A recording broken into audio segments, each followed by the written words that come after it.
100,000 kataong nawawala sa Syria. Mga oposisyon, mga kalaban, mga kumontra sa mapangaping rehimen.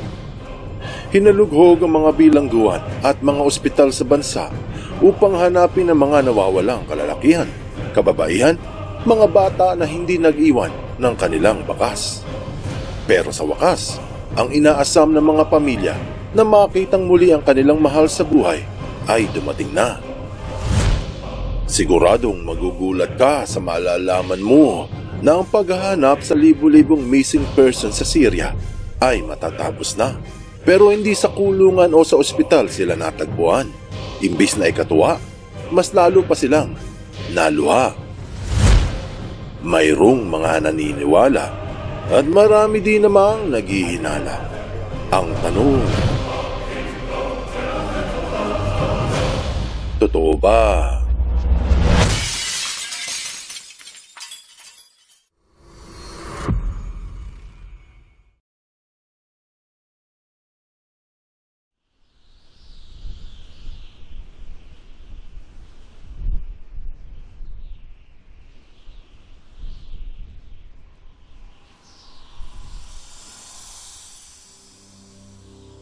Maraming pagbabago ang inaasahan ng mga Syrians mula nang nanakbo sa takot ang dating matapang na presidente na si Bashar al-Assad.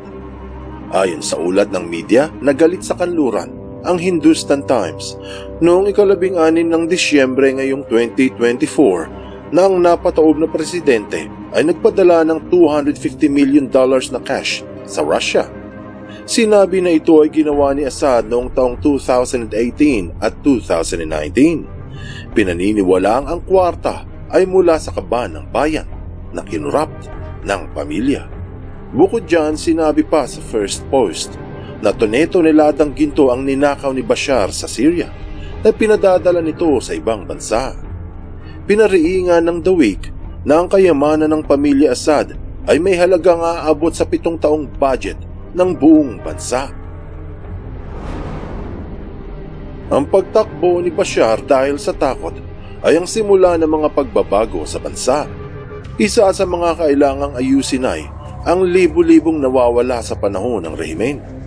Inulat ng Global R2P noong buwan ng Setyembre 2024 na sa Syria ay may mga 100,000 o 100,000 katao ang nawawala.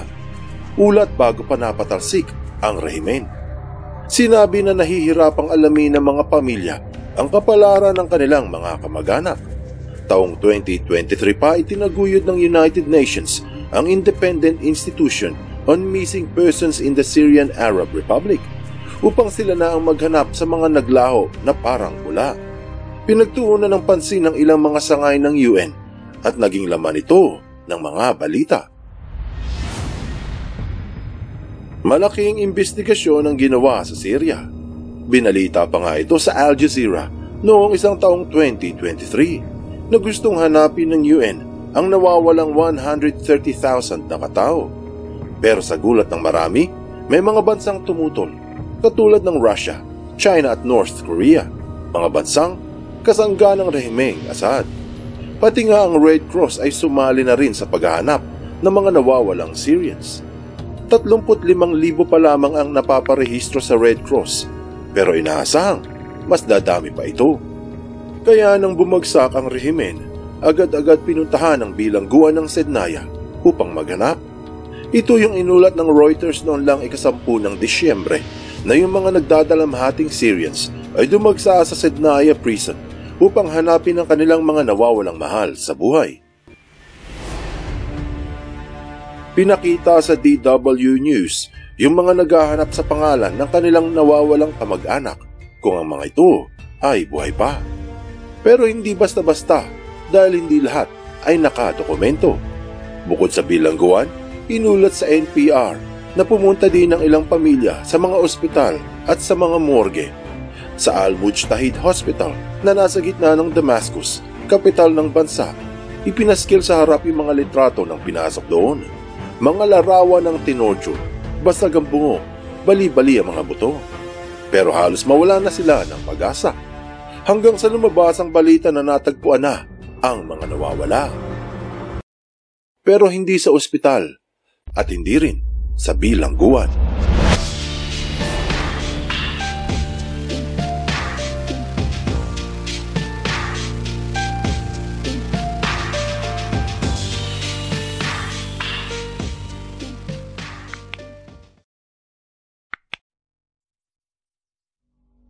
Sa wakas ay matatapos na ang paghahanap sa mga 100,000 nawawalang Syrians, mga kumalaban sa kamay na bakal ng rehimeng Al-Assad.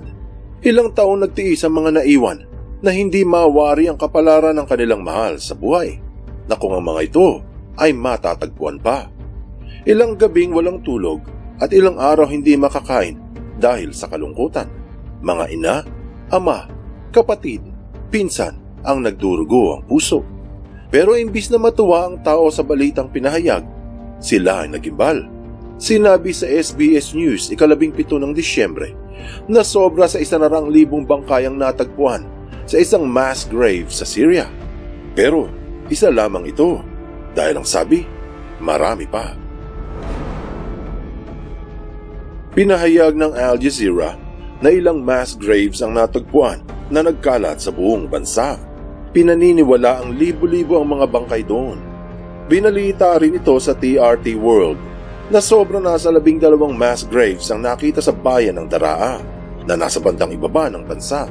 Pero kung hindi mo matanggap ang iyong naririnig, dito sa isa pang kalalabas lang na balita ay siguradong babaliktad ang iyong sigmura. Inulat ng News.com ang natagpo ang pinakamalaking mass grave sa Syria na may mga 100,000 na bangkay.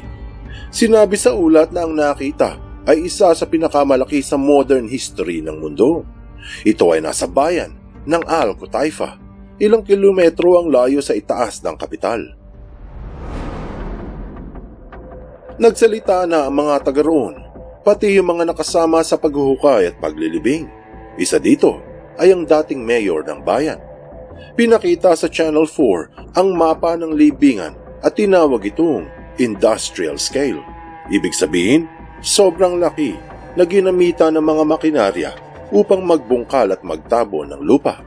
Puno na yung sementeryo sa Al-Qutaifa, kaya pinaghanap ang kinauukulan ng malawak na lupa para doon itapon yung mga pinaslang, tapos ay binakura ng pader. Isa itong malaking bakanting lote, tinutubuan na ng damo, maalikabok, walang mga puntod o pangalan ng nakalibing. Ang mga patay ay dumarating lula ng truck. Yung iba, gamit ay truck na may freezer. Minsan nagdidikit-dikit yung mga bangkay sa yelo at natatagalang mailabas.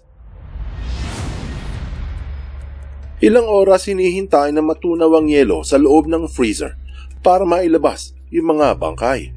Mga araw na napapansin ng mga taga roon ang mabahong amoy na umaalingasaw sa kapaligiran. 30 hanggang 40 bangkay ang lula ng isang truck. Halos araw-araw nagbabagsak sa loob ng maraming taon. Ayon sa mga naghuhukay, noong una mga 1 metro lamang ang lalim. Pero dahil may mga hayop na nagbubungkal, kaya makalaunan ay nilaliman na rin. Pinahayag ng mga tumutulong na wala silang magawa dahil baka sila ang isunod. May ilan pang matatanda na umiyak sa harap ng kamera dahil hindi nila matanggap ang kahayupang ginawa ng kanilang presidente. Anong aral ang mapupulot dito? Natagpuan na ang libu-libong mga Syrians na nawawala, mga missing persons. Pero hindi kaligayahan ang dinulot nito, subalit lubusang pagdurugo ng puso.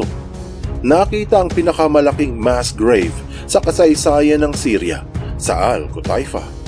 Nais itong bungkalin ang mga nakalibing para makilanlan. Iyan ay kung papayag ang mga naiwan. Hanggang ngayon ang buong mundo ay hindi makapaniwala sa karahasang ipinamalas ni Bashar al-Assad. Pero ika nga, madali ang maging isang tao, pero mahirap ang magpakatao.